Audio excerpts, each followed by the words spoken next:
Morning everyone. আজকে তোমাদের সাথে শেয়ার করব একটা ব্রেকফাস্ট রেসিপি, যেটা নতুন রেসিপি, আমরা কখনো খাইনি। তো মা আজকে বানাবে, মা ফোন থেকে হয়তো পেয়েছে কোথাও থেকে, তো এক্সপেরিমেন্ট করবে। তোমাদের সাথে শেয়ার করব যে শেষ পর্যন্ত হলো নাকি ফ্লপ হলো, দেখতে থাকো। মা বানাচ্ছে আজকে একটা নতুন ব্রেকফাস্ট রেসিপি, তোমাদের সাথে এটাই শেয়ার করব। ফার্স্টে এখানে চিড়ে ভিজিয়ে নিয়েছে, তারপর সুজি দিচ্ছে, তারপর দেবে টক দই। টক দই কতটা দিতে হবে?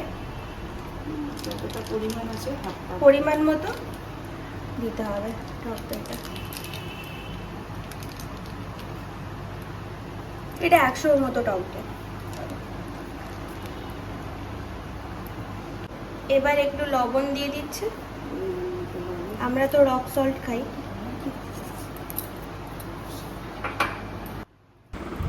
এবার মিক্সচারটার মধ্যে একটু ভাজা মশলা মা অ্যাড করে দিল।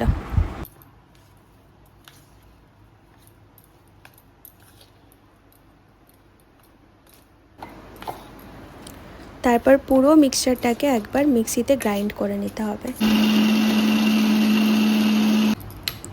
গ্রাইন্ড করে নেওয়ার পর থিকনেসটা ঠিক এতটাই হবে। তারপর এটাকে আবার বাটিতে ঢেলে নিল। এরপর কড়াটা গরম করতে দিয়ে তারপর প্রথমে মটর ডাল, শুকনো লঙ্কা, তারপর হচ্ছে বাদাম, এগুলো ভালো করে ভেজে নিচ্ছিল মা, কারণ এটা দিয়ে চাটনিটা বানানো হবে।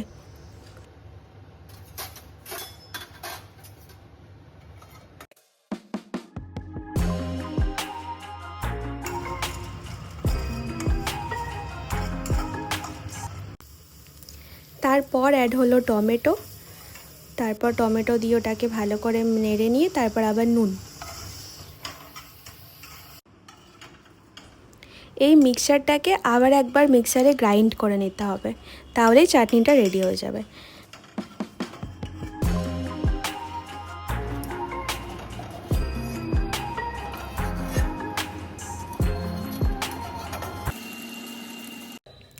এবার চাটনির জন্য লাগবে কারি পাতা। আমাদের বাড়িতেই কারি পাতা গাছ আছে, তাই মা গাছ থেকেই কারি পাতাটা তুলে নিল।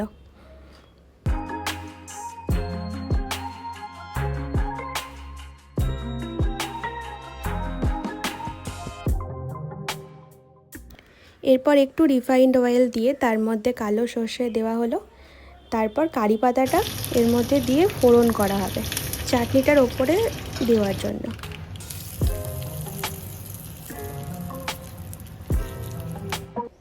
এই যে চাটনিটা এবার পুরো রেডি হয়ে গেছে। এবার এটার মধ্যে অ্যাড হচ্ছে চিলি ফ্লেক্স।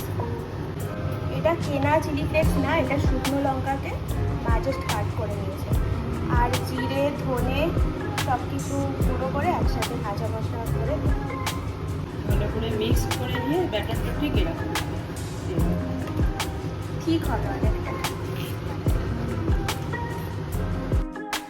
এরপর প্যানে একদম সামান্য রিফাইন্ড অয়েল দিয়ে ইনো পাউডার দিলে ভালো হয়। আমি একটু খাবার সোডা দিয়ে দিলাম, ইনো পাউডার নেই ঘরে। ব্যাস, ব্যাটারটা তো রেডি। এবার চলে গেল ফার্স্ট ছেলার জন্য।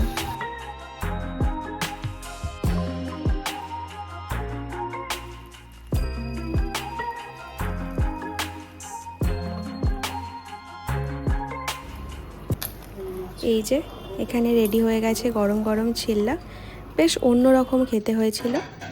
চাটনিটা দিয়েই এটাকে খাওয়ার, এটা পুরোপুরি একটা ভেজ আইটেম, তো চাটনিটা না হলে ভালো লাগবে না। যাক, মার নতুন এক্সপেরিমেন্ট করা রেসিপি বেশ ভালোই খেতে হয়েছে, ফ্লপ হয়নি।